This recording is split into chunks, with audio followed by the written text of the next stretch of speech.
Hi, welcome to our தேவி அக்கா சமையல். இன்றைக்கி சிம்பிளாக எப்படி முருங்கைக்காய் சாம்பார் செய்யலாம்னு பார்க்கலாம். அதுக்கு தேவையான பொருட்கள் வந்து இந்த ஆனியன், தக்காளி, இப்போ வந்து பருப்பு தனியாக வேக வச்சுக்கலாம். பருப்பு அதில் ஒரு 4-5 பல்லு பூண்டு போட்டுட்டு சிம்பிளாக இது வந்துட்டு ரெசிபி வந்துட்டு ரொம்ப நேரம் எடுக்காது, பட் டேஸ்ட்டு செம்மையாக இருக்கும். இதில் வந்துட்டு ஒரு மஞ்சத்தூள் ஆட் பண்ணிவிட்டு அதில் சில தக்காளி ஒரு 2, எத்தனை பேர் இருக்கீங்களோ அதுக்கேற்ற மாதிரி நான் வந்து 2 தக்காளி எடுத்துக்கிட்டோம். ஸோ 2 தக்காளி போட்டு குக்கரில் வேக வச்சுக்கலாம். அதில் கொஞ்சம் பெருஞ்சீரகம் ஆட் பண்ணிங்கன்னா ஸ்மெல்லு நல்லாயிருக்கும். ஸோ அதை குக்கரில் வச்சு தனியாக வேக வச்சுக்கலாம்.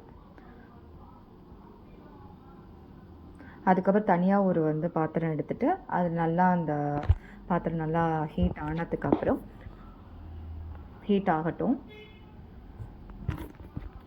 அதில் கொஞ்சோண்டு ஆயில் ஊற்றிட்டு அதில் கொஞ்சோண்டு கடுகு, வெந்தயம்,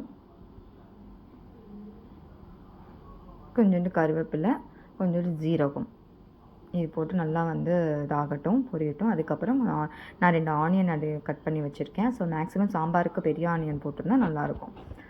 அதில் ஆனியன் போட்டு லைட்டாக ஒரு 1/2 ஸ்பூன் மஞ்சத்தூள், அது தேவையான அளவு உப்பு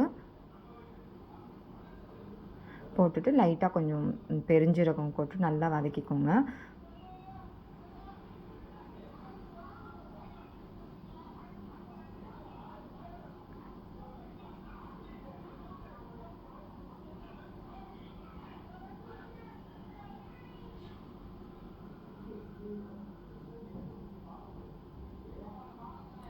வதங்கினதுக்கப்புறம் நம்ம ஆல்ரெடி வெஜிடபிள்ஸ்லாம் கட் பண்ணி வச்சுருக்கோம் இல்லையா, அந்த வெஜிடபிள்ஸ் எல்லாமே எடுத்து என்னென்ன மேக்ஸிமம் முருங்கைக்காய் சாம்பாருக்கு முருங்கைக்காய், கத்திரிக்காய் ப்ளஸ் மாங்காய் அந்த காய்கறி செப்ரேட்டாக பச்சை மிளகா இதெல்லாமே ஒரே இதில் வதக்கின வெங்காயத்தோடு நீங்கள் அதை வதக்கிக்கணும்.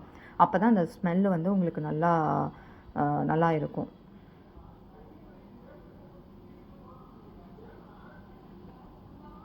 இப்போது நான் வந்து சக்தி சாம்பார் பொடி தான் ஆட் பண்ணுறேன். அதில் சக்தி சாம்பார் பொடி ஒரு 2 ஸ்பூன் போட்டுட்டு அதில் ஆட் பண்ணி ஒரு தனி மிளகாத்தூள் நம்ம ஆட் பண்ணால் அதோட டேஸ்ட்டு வேறு லெவலில் இருக்கும். எப்போதுமே நார்மல் மிளகாத்தூள் சாம்பாருக்கு யூஸ் பண்ணாதீங்க, சாம்பார் பொடி யூஸ் பண்ணுங்கள், அந்த டேஸ்ட் நல்லாயிருக்கும். அப்புறம் தேவையான அளவு தண்ணி ஊற்றிட்டு அது கொஞ்சம் நேரம் அப்படியே கொஞ்சம் பாயில் பண்ண விட்டுருங்க.